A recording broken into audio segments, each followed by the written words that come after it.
Good morning बच्चों, क्या हाल है? हालचाल ठीक है? हाँ, सुनने में आया आप लोग स्टडी नहीं करते हो। स्टडी किया करो, है ना, क्योंकि आप एक 12th के बच्चे हो, है ना, मोस्ट सीनियर स्टूडेंट हो, राइट। तो आपकी रिस्पॉन्सिबिलिटी बनती है कि आपको अच्छे से स्टडी करनी चाहिए, है ना। ओके, तो आज से स्टडी करना है। ओके, कोई कंप्लेन नहीं आनी चाहिए। तो नेक्स्ट चलते हैं हम लोग स्टडी कर रहे थे Gauss law, right. Gauss law क्या कहता है?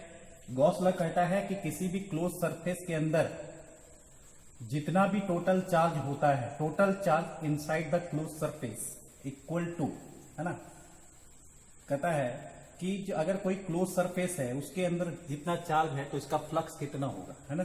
तो किसी क्लोज सरफेस का अगर फ्लक्स निकालना हो उसके लिए फॉर्मूला है total flux of the close surface equal to, है ना, चार्ज, टोटल चार्ज, है ना, inside the close surface upon epsilon not, right. तो गॉस लॉ कहता है कि किसी क्लोज सरफेस का जो टोटल फ्लक्स है वो किसके इक्वल होगा? वो होगा कि उस क्लोज सरफेस के अंदर जितना भी चार्ज है उस सारे चार्ज को ऐड कर देंगे, नहीं, total charge inside the close surface, है ना, by epsilon naught. That is the electric flux of the closed surface, है ना, by the Gauss law. Okay? इसमें हमने बहुत सारा क्वेश्चन भी स्टडी किया था, है ना। टोटल हम लोग 7 क्वेश्चन कर चुके थे, 6 या 7 क्वेश्चन कर चुके थे, राइट। हम लोग क्वेश्चन नंबर 8 पे आ गए हैं। क्वेश्चन नंबर 8 बनाने से पहले हम ये समझ लेते हैं कि अगर कोई क्यूब है, क्या है? क्यूब है। अगर कोई क्यूब है और क्यूब के सेंटर पे कोई चार्ज क्यू है ना, या टोटल चार्ज की बात कर रहे हैं, अगर सेंटर पे कोई चार्ज क्यू है तो फ्लक्स क्या होगा? तो हमको पता है गॉस लॉ के द्वारा कि electric flux by the close surface equal to charge enclose in a close surface by epsilon not. तो इस क्लोज सरफेस के अंदर टोटल चार्ज कितना है? Q by epsilon not, right. तो क्यू और क्यू चार्ज कहां पे है? तो क्यूब के सेंटर पे, क्यू बाय एप्सिलॉन नॉट। चाहे चार्ज यहां पे भी हो यही वैल्यू होगा, चाहे चार्ज यहां पे हो यही वैल्यू होगा। लेकिन अगर हम इच फेस की बात करें, इस फेस यानी कि इच फेस की बात करें, फ्लक्स कितना होगा, तब हमारा वैल्यू कितना आता था? Q by 6 into epsilon not. क्यों? क्योंकि ये सेंटर पे अगर चार्ज Q हो तो यहां से जो इलेक्ट्रिक फील्ड का जो डिस्ट्रीब्यूशन है इच फेस के साथ वो इक्वली है, राइट। तो इक्वली डिस्ट्रीब्यूशन होने के कारण, है ना, फ्लक्स जो होगा इच फेस का क्या होगा? सेम होगा। मतलब इस पूरा क्लोज सरफेस का जितना फ्लक्स होगा उसको 6 से क्या कर देंगे? डिवाइड कर देंगे, तो हमको इच फेस का फ्लक्स निकल जाएगा, है ना, flux of each face. Clear? तो flux of each face equal to Q by 6 epsilon not, right. Any doubt? क्यों हुआ? क्योंकि ये चार्ज जो Q है वो सेंटर पे है और इक्वली इसका इलेक्ट्रिक फील्ड का डिस्ट्रीब्यूशन इच फेस से है, इसीलिए फ्लक्स का वैल्यू क्या होगा? इच फेस का इक्वल होगा। और कितना होगा? तो जितना टोटल फ्लक्स है इस पूरे क्लोज सरफेस का उसको 6 से क्या कर देंगे? डिवाइड कर देंगे, क्योंकि फेसेस कितने होते हैं क्यूब में? 6 होते हैं, राइट। तो इसी कॉन्सेप्ट को लेकर, है ना, एक दूसरी क्वेश्चन को स्टडी करेंगे हम लोग, है ना। क्वेश्चन नंबर 8 इसी कॉन्सेप्ट के बेसिस पे बनाएंगे।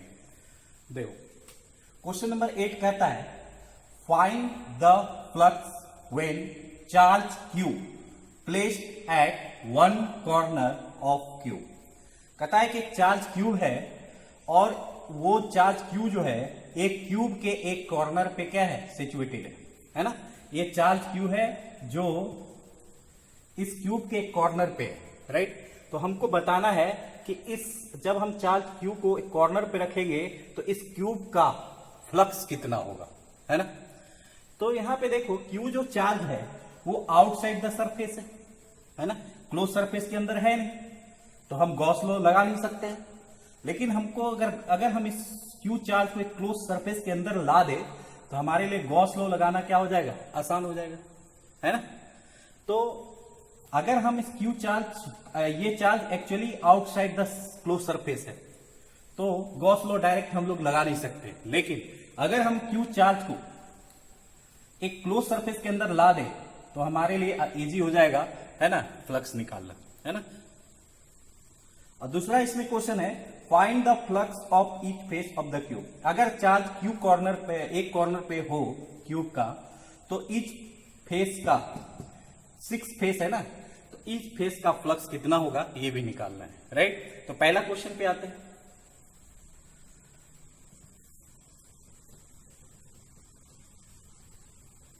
तो पहले हमने ये देखा कि चार्ज जो है वो किसी क्लोज सरफेस के अंदर नहीं है, तो हम गॉस लॉ लगा नहीं सकते।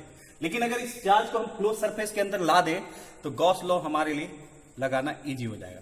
तो देखो क्या करते हैं, हम क्या करते हैं कि ऐसा ही क्यूब, है ना, 8 क्यूब ड्रॉ करते हैं, इधर कुछ क्यूब इधर, कुछ क्यूब इधर, है ना, टोटल 4 क्यूब इधर और 4 क्यूब अंदर। तो ये जो क्यूब चार्ज होगा, है ना, वो क्या हो जाएगा, सेंटर पे आ जाएगा, राइट। तो सेंटर पे आ जाएगा तो टोटल चार्ज का जो ये चार्ज जो है इच क्यूब के साथ, है ना, इक्वल फ्लक्स बनाएगा, क्योंकि क्यूब का शेप क्या होगा, यूनिफॉर्मली होता है। तो इच क्यूब का जो फ्लक्स होगा वो इक्वल होगा, है ना। तो इसलिए हमको निकालना क्या हो जाएगा, एक फ्लक्स का चार्ज, यानी एक क्यूब का चार्ज का जो फ्लक्स है वो हमारे लिए निकालना आसान हो जाएगा जब चार्ज एक कॉर्नर पे सैचुरेटेड होगा। तो हम करेंगे क्या कि इस क्यूब चार्ज को सेंटर पे ला देंगे किसी क्लोज सरफेस से। कैसे, तो ऐसा ही क्यूब ड्रॉ करेंगे, इसके आसपास कितना, 7 क्यूब, कितना क्यूब, 7 क्यूब, एक इधर,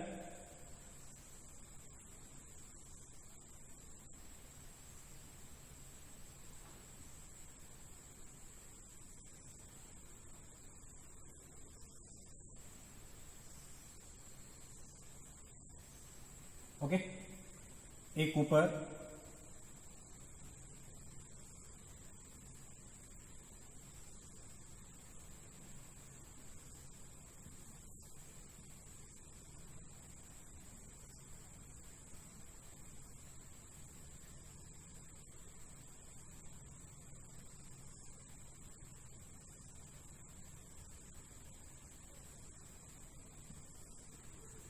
ओके, एक इस साइड,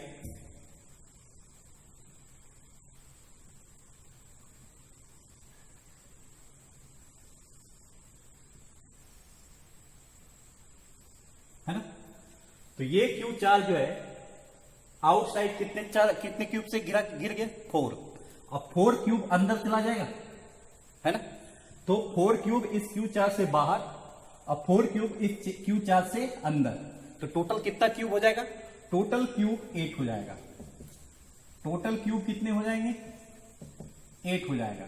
जब टोटल 4 क्यूब बाहर, ये तो यहां पे दिस इज सेंटर पॉइंट हो जाएगा, ये क्यूब चार्ज इस कॉर्नर पे है, 4 क्यूब बाहर 4 क्यूब अंदर, तो ये जो क्यूब चार्ज होगा इस पूरे 8 क्यूब का क्या हो जाएगा, सेंटर पॉइंट हो जाएगा। तो हमारे लिए जो पूरा, जो अगर हम टोटल क्यूब ले ले तो उसके अंदर ये चार्ज आ जाएगा, मतलब पूरा क्लोज सरफेस के अंदर ये चार्ज हो गया। मतलब हमने इस चार्ज को एक क्लोज सरफेस के अंदर ला दिया, तो हमारे लिए टोटल फ्लक्स निकालना आसान हो गया इस पूरे 8 क्यूब के, है ना। इस पूरा 8 क्यूब का अगर पूछा जाए फ्लक्स कितना होगा, तो टोटल फ्लक्स हो जाएगा हमारा Q/ε0, टोटल 8 क्यूब, है ना, समझ मेरी बात। और ईच क्यूब एक डायमेंशन का होता है, तो ईच क्यूब का फ्लक्स क्या होगा, तो 8 क्यूब मिला के इतना फ्लक्स बना रहे हैं, तो एक क्यूब कितना बनाएगा, तो Q/8ε0। तो इस केवल एक क्यूब की बात करें, ओनली 1 क्यूब, क्योंकि इस क्यूब का डायमेंशन सेम है ना। और टोटल ये क्यूब चार्ज जो है कितने क्यूब से गिरा हुआ है, 8 क्यूब से, तो टोटल फ्लक्स क्या हो जाएगा, Q/ε0, क्योंकि ये क्यूब 8 क्यूब के अंदर, 8 क्यूब के अंदर आ गया, है ना, तो क्लोज सरफेस के अंदर हो गया। तो total flux of the 8 cube equal to Q/ε0, है ना। इसको लिख सकते हैं total flux of 8 cube equal to Q by epsilon not, right. लेकिन हमको तो निकालना है केवल एक क्यूब का, है ना, और ईच क्यूब का डायमेंशन सेम है, और हमारा जो चार्ज क्यूब एक कॉर्नर पे, तो एक क्यूब का अगर हम फ्लक्स निकालना चाहे तो flux of 1 cube when charge is situated at the corner, है ना, 1 corner of the cube equal to क्या हो जाएगा, Q by 8 epsilon not, that the answer. तो इसलिए इस तरह से हम समझे कि अगर चार्ज किसी क्यूब के कॉर्नर पॉइंट पे हो तो फ्लक्स की वैल्यू कितनी होगी, तो Q by 8 एप्सिलॉन नॉट होगा। Okay, please write down. Okay बच्चों, अब हम लोग इसी क्वेश्चन नंबर 8 का सेकेंड पार्ट पे चलते हैं, राइट। क्वेश्चन नंबर 8 का सेकेंड पार्ट में सेकेंड पार्ट कहता है कि पहला पार्ट तो हमारा आंसर आ गया, कितना आया, Q by 8 epsilon not Q. क्यों? क्योंकि हम इस Q चार्ज को इसके चारों तरफ 7 क्यूब ड्रॉ करके Q चार्ज को हम कहां पे ला दिए, सेंटर पे ला दिए, राइट। और ये Q चार्ज ईच क्यूब के साथ equally dimension of each cube के साथ क्या होगा, फ्लक्स इक्वल बनाएगा। इसीलिए एक क्यूब का जो फ्लक्स होगा Q by 8 एप्सिलॉन नॉट होगा, राइट। दूसरा जो इसका पार्ट है कि अगर Q चार्ज कॉर्नर पॉइंट पे हो तो ईच फेस का फ्लक्स क्या होगा, फ्लक्स नंबर 1 यानी फर्स्ट सरफेस का फ्लक्स, सेकेंड सरफेस का फ्लक्स, थर्ड सरफेस का फ्लक्स, फोर्थ सरफेस का फ्लक्स, फिफ्थ सरफेस का फ्लक्स एंड सिक्स सरफेस का फ्लक्स, यानी टोटल 6 फेसेज जो है क्यूब का, उसका फ्लक्स क्या होगा, है ना। तो देखो कैसे निकालते हैं। पहले हम इसका फिर लाइन ड्रॉ करके देखते हैं। अगर यहाँ पे क्यू चार्ज है, मान लो ये पॉजिटिव चार्ज है, तो इसका फिर लाइन मान लो इधर जाएगा, इस फेस के साथ फिर लाइन ऐसे बनाएगा, राइट, और इस फेस के साथ भी ऐसे ही बनाएगा, राइट। तो फेस 1 और ये है फेस 3, ये 2 और ये 3, ये 4, डाउन बॉटम वाला 4, ये हमारा हो गया 5th और ये हमारा 6, राइट। तो क्यू चार्ज जो है यहां से जो फिल लाइन जो पास हो रही है सरफेस 1 से एंड सरफेस 3 से, है ना, वो इस तरह से पास हो रही है ना। तो मान लो ये क्यूब है, क्यूब का अपर सरफेस है और यहां पे चार्ज क्यूब है, तो फिल लाइन ऐसे बना रहा है, राइट। और 6 सरफेस के साथ भी फिल लाइन ऐसे बनाएगा, राइट। मतलब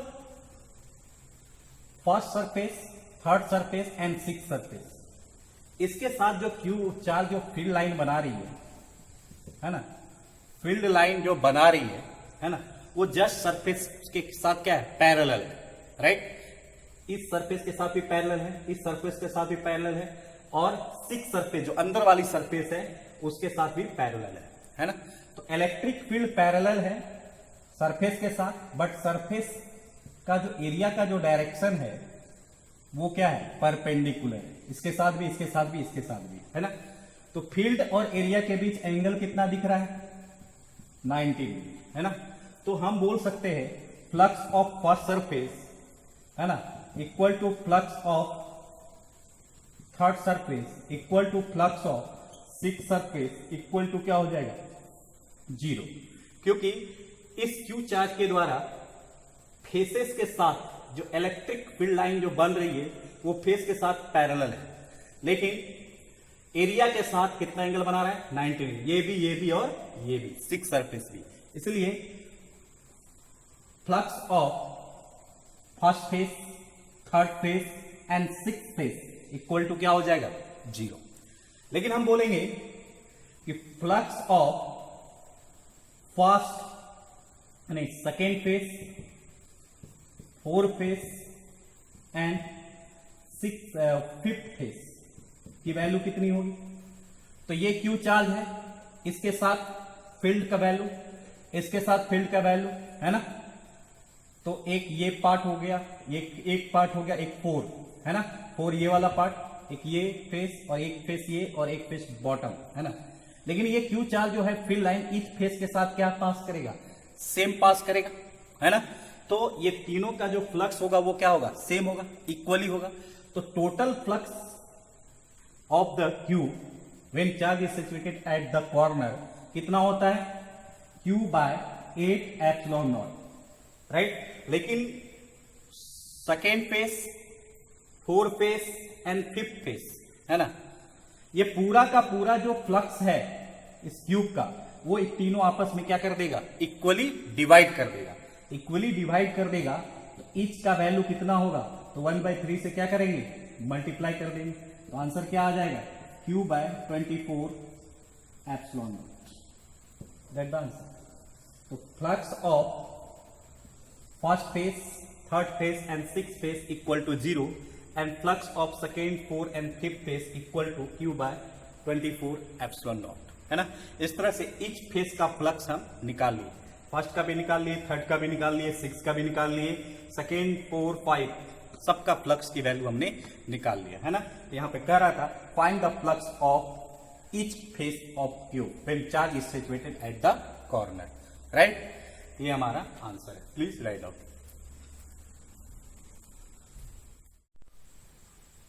ओके, अब हम लोग क्वेश्चन नंबर 9 में चलते, राइट।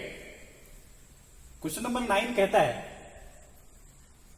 कि हमको क्वेश्चन नंबर 9 में फ्लक्स ही निकालना है, लेकिन यहां पे जो क्यूब जो दिया हुआ है ना, उस पे जो चार्ज जो प्लेस्ड है, प्लेस्ड कहां पे प्लेस्ड है, तो charge Q placed at edge of cube. कहता है एक क्यूब दिया हुआ है ना, और उसके एक as per Q charge situated है, तो बताना है फ्लक्स क्या होगा, है ना। तो ये भी चार्ज देखो क्या है, सरफेस से बाहर है, तो हम गॉस लॉ यूज नहीं कर सकते, है ना। तो गॉस लॉ तभी यूज करेंगे जब कोई चार्ज किसी क्लोज सरफेस के अंदर हो, राइट। तो ये तो बाहर, तो लेकिन अगर हम इसको क्लोज सरफेस के अंदर ला दे, है ना, तो हमारे लिए गॉस लॉ यूज करना आसान हो जाएगा, और हम इस क्यूब के इस चार्ज के द्वारा इस क्यूब पर जो ये चार्ज जो है क्यूब पे जो प्लेस्ड है, इसके द्वारा फ्लक्स निकालना हमारे लिए इजी हो जाएगा, है ना। तो हम क्या करते हैं, एक क्यूब इधर ड्रॉ करते हैं सेम डायमेंशन का, राइट। सेम डायमेंशन का हम एक क्यूब इधर ड्रॉ करते हैं, राइट। एक क्यूब ऊपर ड्रॉ करते हैं सेम डायमेंशन का,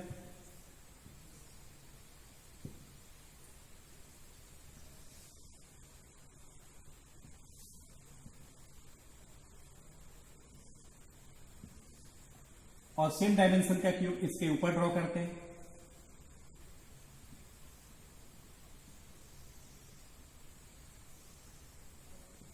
ओके। तो ये जो क्यू चार्ज हो गया, ये चार्ज 4, टोटल क्यूब कितने से घिर गया, टोटल क्यूब 4 हो गया, राइट। ये पूरा का पूरा 4 क्यूब से क्या हो गया, चारों तरफ से कवर हो गया। तो ये क्यू चार्ज हो गया, इस पूरे के पूरे 4 क्यूब के साथ क्या हो गया, सेंटर पे आ गया। इधर से ये डिस्टेंस सेम, इधर से ये डिस्टेंस सेम, इधर से ये डिस्टेंस और ये डिस्टेंस सेम, इधर से ये डिस्टेंस और ये डिस्टेंस सेम, है ना। यानी इक्वली डिवाइड हो गया, ये पार्ट भी इक्वली डिवाइड हो गया, इधर इधर का भी पार्ट इक्वली डिवाइड हो गया, ऊपर नीचे का भी पार्ट इक्वली डिवाइड हो गया, मतलब ये क्यू चार्ज सेंटर पे हो गया, है ना।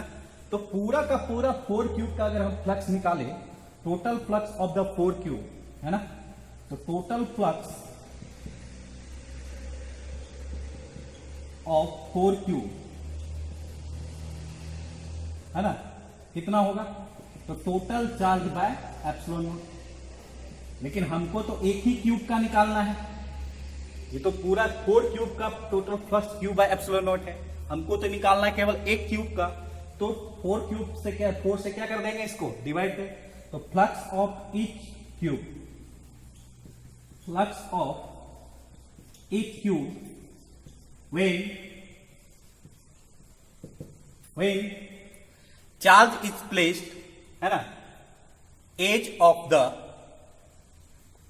Cube, right. तो कितना हो जाएगा, तो 4 क्यूब के द्वारा टोटल फ्लक्स कितना, तो एक क्यूब के द्वारा कितना, तो Q by 4 epsilon not, that the answer. Okay, ये था हमारा आंसर। चलते हैं क्वेश्चन नंबर 10 में। क्वेश्चन नंबर 10 कहता है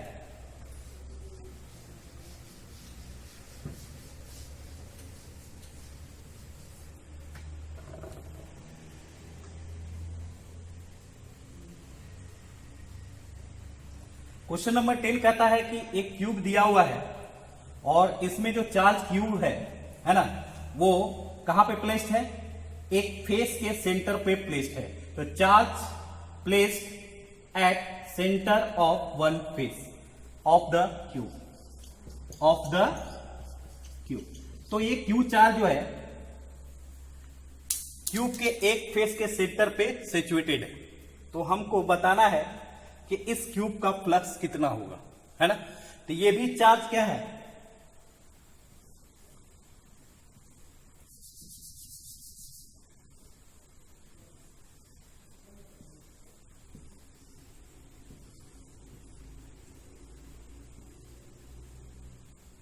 ये भी क्यूब चार्ज क्या है?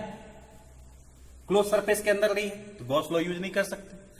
अगर हम इसको क्लोज सरफेस के अंदर ला दें तो हम गॉस लॉ यूज कर सकते हैं इजी वे में। कैसे?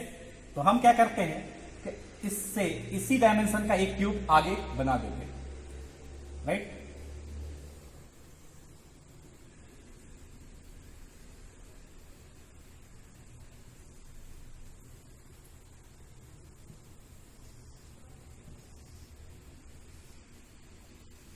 जैसे ही हम ड्रॉ करेंगे तो ये क्यूब चार्ज एक क्लोज सरफेस के अंदर आ जाएगा।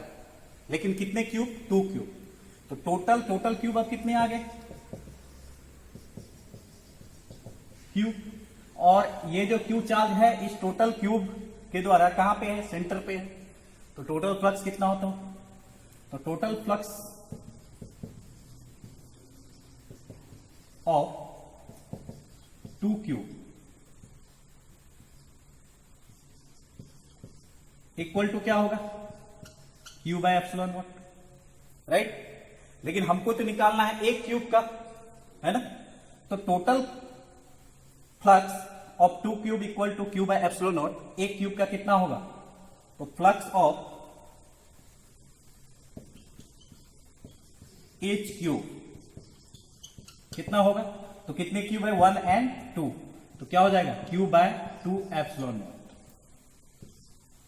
ओके, क्योंकि ये क्यू चार्ज जो है सेंटर पे सिचुएटेड है। यहां से इसका डिस्टेंस इधर सेम, इधर सेम, इधर से इधर सेम और इधर, ये दोनों इक्वल है, ये दोनों इक्वल है। यानी क्यू चार्ज कहां पे है? सेंटर पे है। तो टोटल फ्लक्स कितना हो जाएगा दोनों क्यूब को मिला के? क्यू बाय एप्सिलॉन नॉट, क्योंकि ये क्लोज सरफेस के अंदर हो गया। तो गॉस लॉ के द्वारा total charge by epsilon not. लेकिन हमको तो निकालना है केवल एक क्यूब का। तो एक क्यूब का क्या हो जाएगा? Total charge by 2 epsilon not. That the answer. Okay, ये था क्वेश्चन नंबर 10। नेक्स्ट है क्वेश्चन नंबर 11।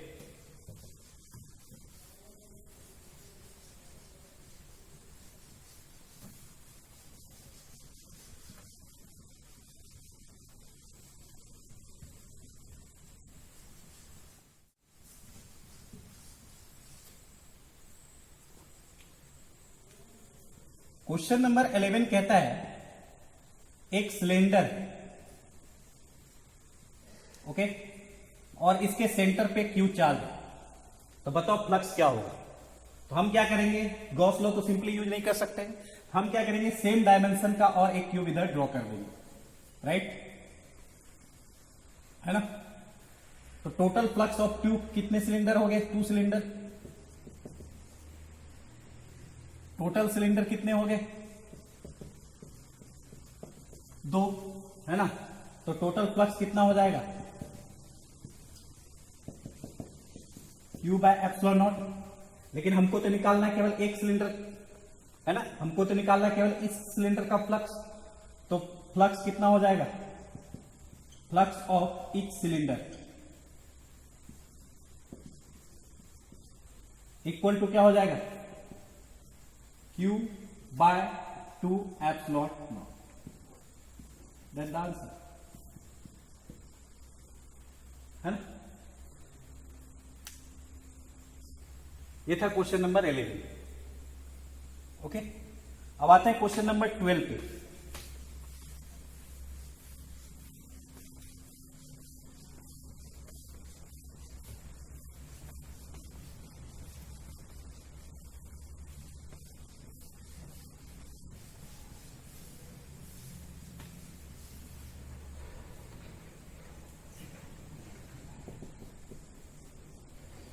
क्वेश्चन नंबर 12 कहता है एक स्क्वायर, क्या है, एक स्क्वायर है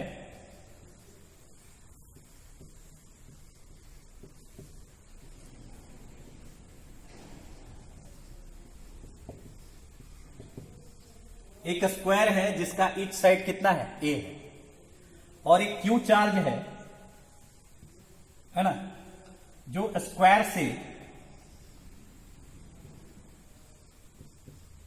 a/2 डिस्टेंस पर सिचुएटेड है ना।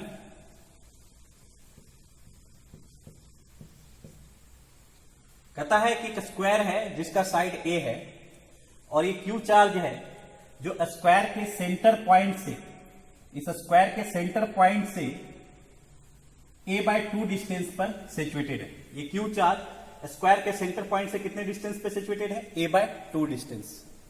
तो हमको बताना है कि फ्लक्स कितना होगा, flux of this Q charge, है ना।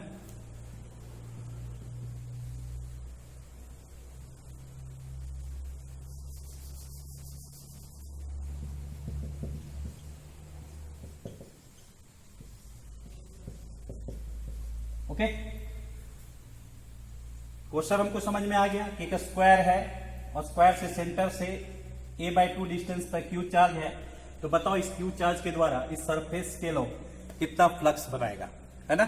तो कैसे निकालेंगे, तो देखो ये भी क्यू चार्ज क्या है, इससे बाहर है, राइट।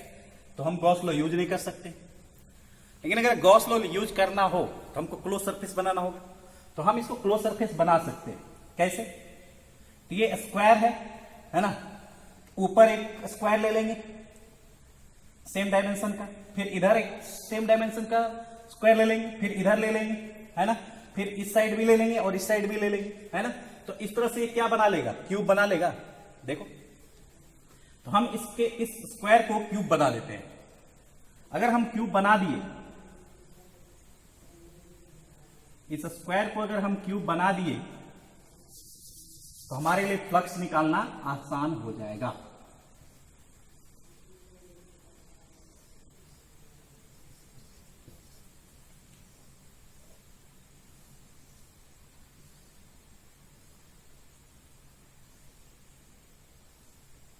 ओके, और क्यू चार्ज जो है वो सेंटर पे आ जाएगा। किसका सेंटर, अब क्यूब का सेंटर, है ना, जो नीचे वाले फेस के सेंटर से कितनी दूरी पे होगी, a/2 डिस्टेंस पे होगी।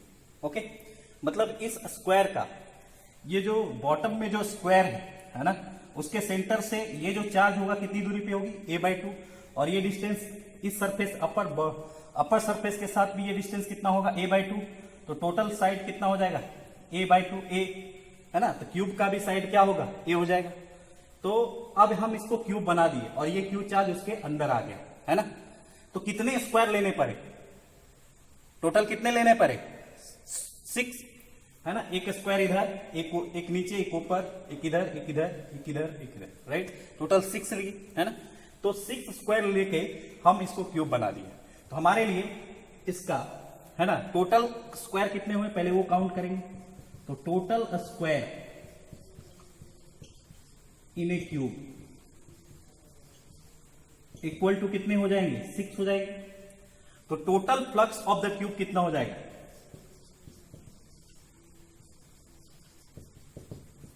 Q bye epsilon not. लेकिन हमको तो निकालना है इस स्क्वायर के द्वारा कितना फ्लक्स बनेगा, एक, है ना, एक फेस के द्वारा, है ना। एक स्क्वायर क्यूब का एक फेस होगा, राइट। तो हमको एक फेस का फ्लक्स निकालना है। तो फ्लक्स ऑफ ईच फेस, और फेस हमारा किस शेप का होगा, स्क्वायर होगा, है ना। कितना होगा, तो Q by 6 epsilon not. Any doubt? Q by 6 epsilon naught, that the answer. Okay, any doubt? तो हम इस स्क्वायर से क्यूब बना दिए। क्यूब बनाने के बाद ये क्यू चार्ज क्यू के सेंटर पॉइंट पे आ गया, तो हमने टोटल फ्लक्स निकाल लिया। हमको तो निकालना है केवल एक स्क्वायर के द्वारा फ्लक्स, मतलब एक फेस के द्वारा फ्लक्स। तो टोटल फ्लक्स हमारा निकला क्यू बाय एप्सिलॉन नॉट, है ना। तो एक फ्लक्स के द्वारा, एक फेस के द्वारा फ्लक्स कितना होगा, तो Q by 6 epsilon not, that the answer. Okay, ये था क्वेश्चन नंबर 12।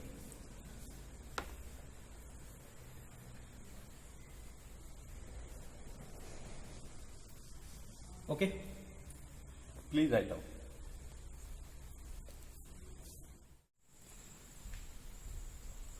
तो बच्चों क्वेश्चन नंबर 13 की ओर चलते, राइट, है ना।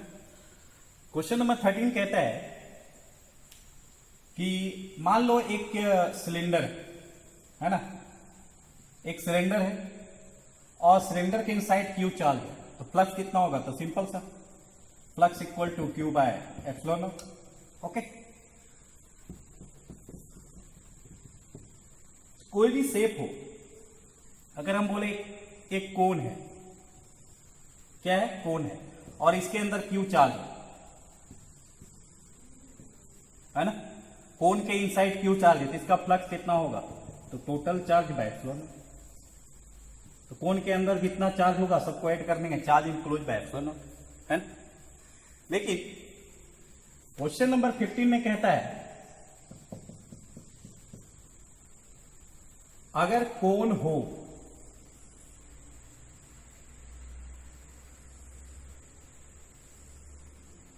लेकिन चार्ज जो है इसके एक वर्टिसेस पे, यहां पे, दिस इज ए कोन, ये इसका सेंटर है और ये इसका रेडियस है आर, है ना। तो बताना है ये रेडियस आर है कोन का, और ये मान लेते हैं ये इसकी हाइट है h, और ये जो एंगल बना रहा है वो थीटा, इधर भी थीटा, राइट। तो हमको बताना है कि अगर चार्ज एक इस कॉर्नर पॉइंट पे हो कोन का, है ना, तो फ्लक्स कितना होगा, है ना। तो इसको हम लोग कैलकुलेट करने के लिए इसको हम गॉस लॉ के मेथड से हम नहीं निकाल सकते, उसके लिए हमको integrating method E dot D करके फ्लक्स निकालना होगा, है ना। हम एक लेक्चर में इसके द्वारा फ्लक्स कितना होता है वो हम वीडियो बना के आपको देंगे, राइट। तभी हम सिंपली इसको याद कर लेते हैं कि इसका जो फ्लक्स होता है ना, इसका जो फ्लक्स होता है वो होता है Q by 2 epsilon not into 1 minus cos theta, और थीटा जो होता है ये इसका इसके साथ इक्वली एंगल डिवाइड, इधर थीटा तो भी थीटा, राइट। और यहां से फिर लाइन ऐसे जाता है, फिर लाइन इधर जाएगा, फिर लाइन ऐसे डिस्ट्रीब्यूटेड, इधर थीटा एंगल पे डिस्ट्रीब्यूटेड होगा, फिर लाइन इधर भी थीटा एंगल पे डिस्ट्रीब्यूटेड होगा। तो अगर कोई चार्ज Q हो, अगर कोई चार्ज Q हो, कोन के इनसाइड हो, तो flux Q bye epsilon not. लेकिन अगर चार्ज इस कॉर्नर पॉइंट पे हो तो फ्लक्स की वैल्यू क्या होगी, Q by 2 epsilon not 1 minus cos theta. और थीटा क्या होगा, इस हाफ पार्ट, कोन के हाफ पार्ट के साथ कितना एंगल बनाएगा, थीटा एंगल, यानी H और ये जो लेंथ है इसके बीच एंगल का कितना होगा, थीटा होगा, है ना, आधा एंगल। अगर इसका एंगल मान लो 2 थीटा है तो ये एंगल क्या होगा, थीटा होगा, राइट। तो ये थीटा एंगल होगा। अगर हम cos थीटा की बात करें तो क्या होगा, cos थीटा इक्वल टू, ये हमारा परपेंडिकुलर होगा, ये हमारा बेस होगा, H बाय, है ना, और ये हमारा हाइपोटेनस होगा, तो बेस बाय हाइपोटेनस होगा, राइट। ओके, इस पे कुछ क्वेश्चन है, इसी प्रिंसिपल को यूज करके हम एक क्वेश्चन बनाते हैं कि मान लो एक सिलेंडर है, एक सिलेंडर है जिसका जो लेंथ है वो 2r है, यानी हाइट, ओके। और इस सिलेंडर का जो रेडियस है वो r है, और इस सिलेंडर के जस्ट मिड पॉइंट मतलब सेंटर पे, सिलेंडर के सेंटर पे एक क्यू चार्ज सिचुएटेड है ना। तो हमको फाइंड करना है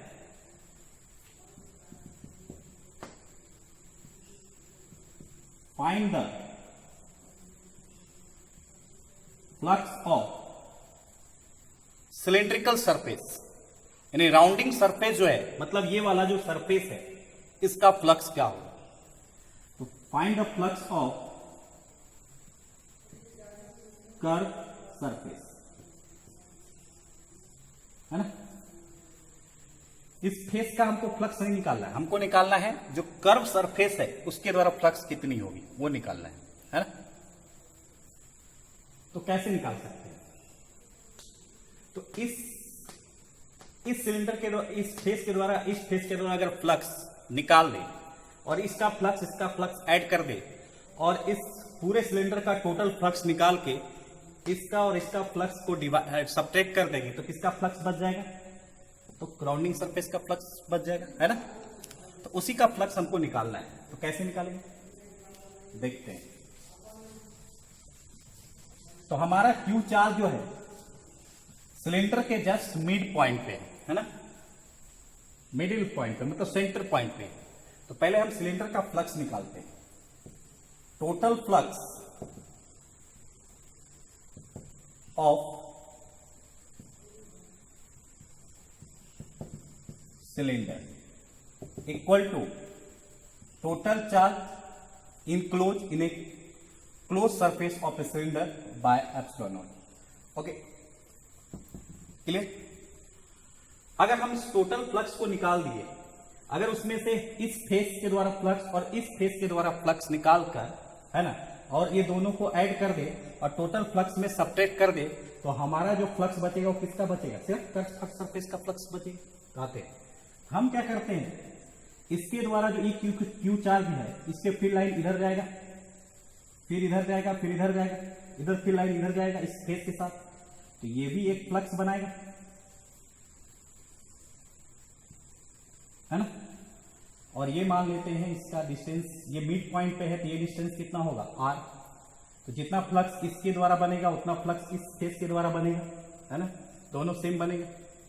और ये एंगल कितना हो जाएगा, ये r तो ये r, ये 90 डिग्री, तो ये एंगल 45 डिग्री हो जाएगा। tan theta equal to r by r 1, है ना, तो 45 डिग्री एंगल हो जाएगा। तो ये जो सर्कुलर फेस जो है सिलेंडर का, ये क्यू चार्ज के साथ कैसा रिलेशन बना रहा है, कोन टाइप का बना रहा है ना। और कोन का एक चार्ज कहां पे, कॉर्नर पे है, राइट। तो ये फॉर्मूला हम इजी तरीके से यूज कर सकते हैं। यहां पे थीटा का वैल्यू क्या लेंगे, 45 डिग्री। तो सर्कुलर फेस के द्वारा फ्लक्स कितना होगा वो हम निकाल सकते हैं।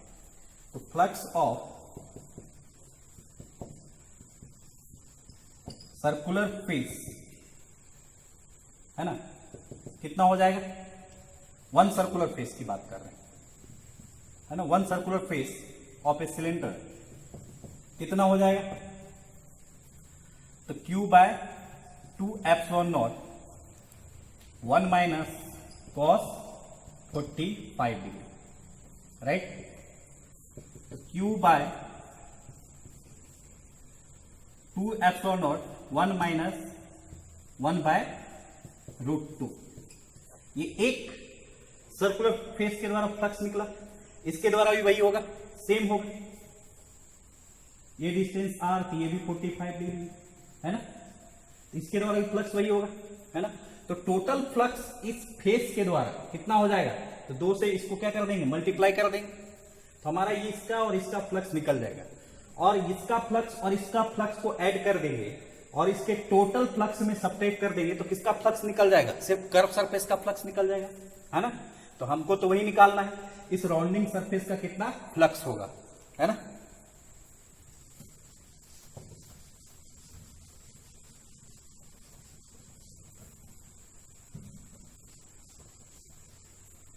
तो राउंडिंग सरफेस का फ्लक्स होगा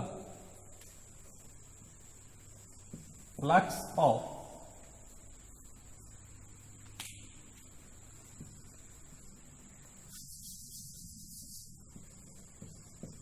flux of curve surface equal to total flux of cylinder minus total flux of circular face. Total flux of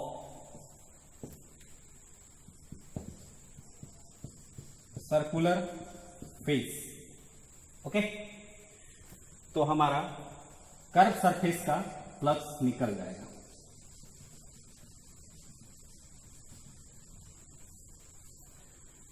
कितना हो जाएगा? टोटल फ्लक्स हमारा कितना आया है जी सिलेंडर का? Q bye epsilon not minus एक सिलेंडर का फ्लक्स कितना है जी? Q बाय 2 एप्सिलॉन नॉट, है ना। तो एक सर्कुलर फेस का फ्लक्स कितना है? Q by 2 epsilon not. तो 2 का कितना हो जाएगा? तो सेम डायमेंशन का है तो 2 से क्या कर देंगे? मल्टीप्लाई। तो 2 इंटू, है ना, flux of one circular face Q by 2 epsilon not into 1 minus 1 by √2, है ना। अब इसको सब्ट्रैक्ट कर देंगे, हमारा आंसर आ जाएगा। ओके, ये था आंसर, है ना। तो find the flux of curve surface, है ना।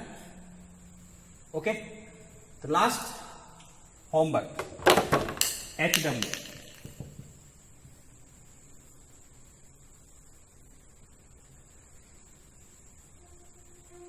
मान लेते घड़ा है, घड़ा देखे हो,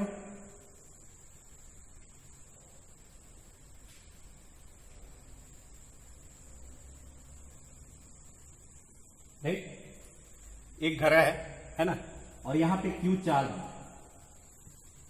और ये सर्कुलर सरफेस है और इसका रेडियस R है, राइट। इसका रेडियस R है और ये Q चार्ज है जो इससे H डिस्टेंस पर है ना। तो हमको फाइंड करना है, इसमें एक सर्कुलर सरफेस दिया हुआ है, एक घड़ा है ना। और घड़ा के ऊपर क्या है? एक सर्कुलर सरफेस है, उसका रेडियस दिया हुआ है और इससे H डिस्टेंस पर एक Q चार्ज है। तो हमको बताना है ये जो कर्व सरफेस है ना, ये जो तुमको कर्व सरफेस जो दिख रहा है ना, ये पूरा कर्व सरफेस है ना, इसका फ्लक्स क्या होगा? Find the flux of curve surface. Okay, तो क्या करेंगे?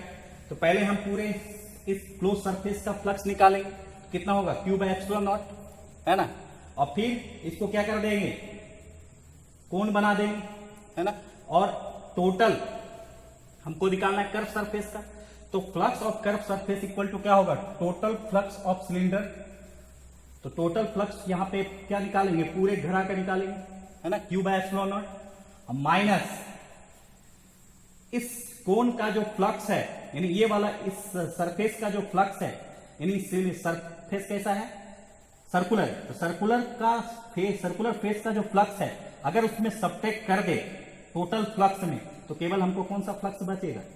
कर्व सरफेस का फ्लक्स बचेगा, है ना। ये हमको बना के PDF में भेज देना है। Okay, that the homework.